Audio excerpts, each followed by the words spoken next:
Okay, it's Coach Boyett again. This is beta decay.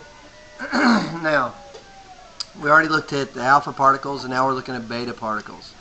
And beta particles are a little bit different.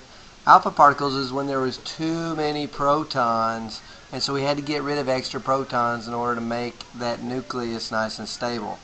Now what's happening is this. Whenever you got up above without particles, you got up above 83 protons, and so that was way up with the really heavy atoms.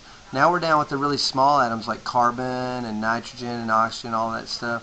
And so what happens with this is sometimes we have different versions of carbon atoms, we have different versions of nitrogen atoms, different versions of oxygen atoms. And so these are all different isotopes. And so like right here I have an isotope of carbon that has 12 as its mass number, 6 protons, and 12 as the mass number, which means 6 protons and 6 neutrons. Alright? And then I also have an isotope of carbon. It's called a carbon-14 atom, which has 8 neutrons and 6 protons. And so there's different versions, and that's kind of how it works. And so what happens is this. When there is not a 1-to-1 ratio, like in this carbon-12 atom, there is a 1-to-1 ratio, 6 neutrons, 6 protons. That's good. That's exactly the way it likes it. When it's not a 1-to-1 ratio as a carbon-14 atom, it becomes radioactive, which means that it likes to emit beta particles, and it's called beta decay. And beta decay means there's too many neutrons. Remember, alpha decay means that there's too many protons. Beta decay means there's too many neutrons. And so when a neutron, and that's how I'm going to write it with that little 0, which means it has no charge. When a neutron decomposes into a proton and electron. And now think about this. A proton plus an electron.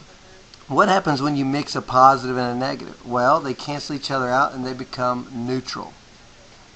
So when you mix a positive and a negative, it becomes neutral. So a proton or electron is what makes up a neutron.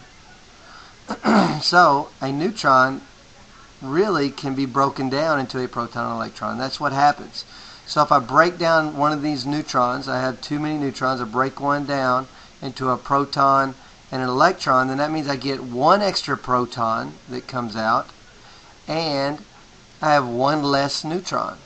So one less neutron gives me 7 neutrons now, and one more proton gives me 7 protons. And that's what we're going to see right here. And so in this nuclear reaction, what's going to happen is we're going to have beta decay. And the way you know that that's going to happen is this is a very low atomic number of 6 when there's too many neutrons. And so what I want to do is I want to get rid of the neutron and turn it into a proton. Okay?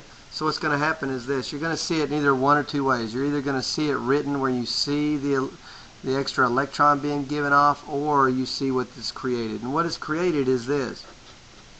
It's actually going to get rid of that neutron and add a proton. So now instead of 6, I end up with 7.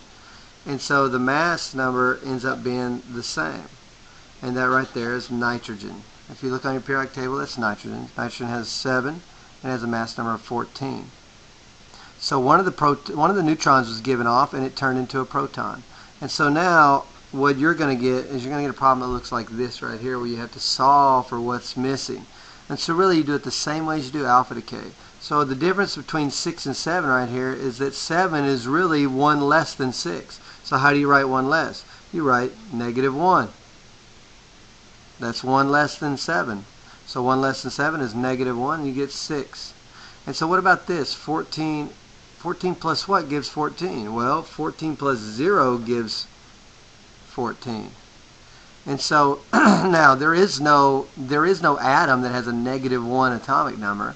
So what that really is, what is a -1 charge? Well, a -1 charge is that electron right there, so we write a big old E right there.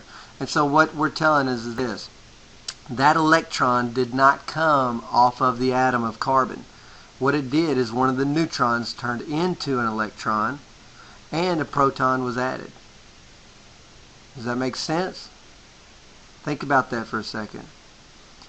One of these extra protons, because it had too many protons, turned into an electron. The electron was shot out at high speed from the nucleus of the atom, and a proton was left behind, turning a carbon that has an atomic number of 6 protons, into an atomic number of 7 protons, nitrogen.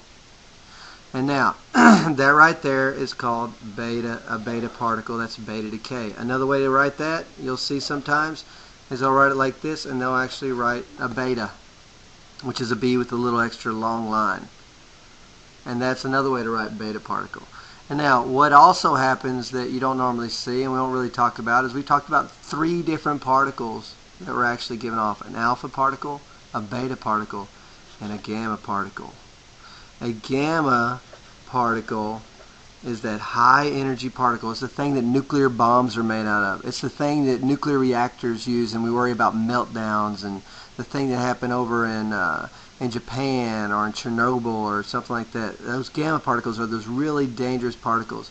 And so what happens is this: you go from an area of high energy, this carbon, to an area of low energy, relative stability right here with nitrogen, getting rid of that really powerful electron. And so what it does, it gives off a gamma ray. And these gamma rays are really high energy. And so that high energy is given off. All that extra energy that's lost whenever a carbon turns into a nitrogen is given off as a gamma ray. And a beta particle is emitted, and you end up with that nitrogen.